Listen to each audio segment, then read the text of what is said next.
Now I'm here. I'm gonna smash these guys. You know, I'm ready for everything.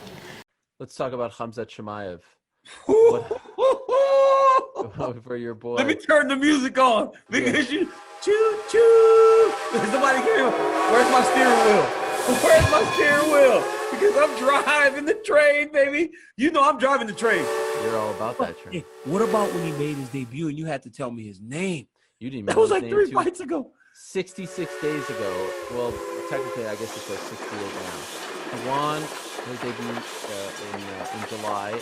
66 days later, he's 3-0. But DC, what about these numbers?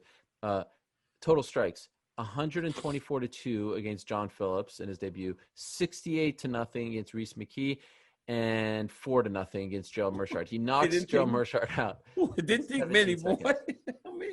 What is going on here? Do you remember what is up with this guy? Do you remember after Abu Dhabi you said, DC, what did you think about Khamzat Chimaev?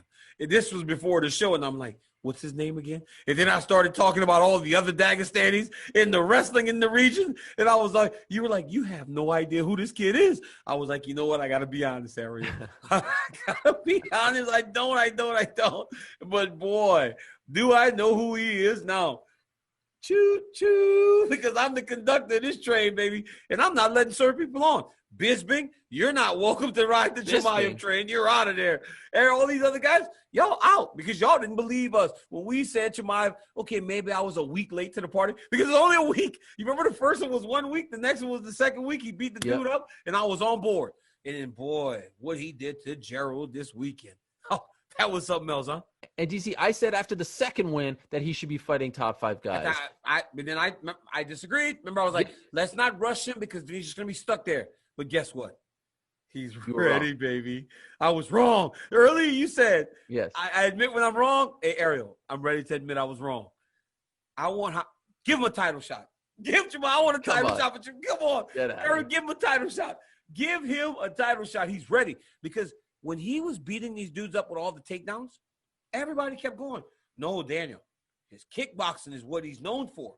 He's the best at stand-up. And I'm like, no, he isn't. There's no way. With the way that he can beat these guys on the ground, there's no way. One right hand. Gerald looked terrified. Can we agree on this? Gerald looked terrified? He did not look like he wanted to be in there. Yeah, he looked terrified. It was disappointing after everything that he said, and he owned up to it afterwards. But after everything he said the week before, and I saw a lot of people say like, oh, you were saying. I never said for a second that Gerald was going to win that fight. All I said was it was disrespectful towards Gerald to talk about his next fight. And guess what?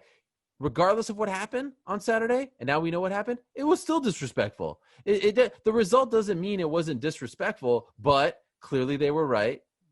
And now it's on to the next. Now we know why they do the job that they do. That's why they're the ones been the matchmaking. No. Because that's why I didn't say that. That's why Sean Shelby. No, that's why Mick Maynard. That's why they do the jobs they do because they know. They're like, man, let me tell you something. I can imagine being big old whiteboard on the wall. It's like, okay, we got this one. Let's go UFC Vegas 11. We're gonna put Khamzat Chimaev, and then Dana goes, how about we put him again in Fight Island? And then everybody's like, oh my God, 2 fights? 2 fights? You're going to schedule 2? And there's like, we're going to schedule him 2 because this dude's special. And boy, he showed it.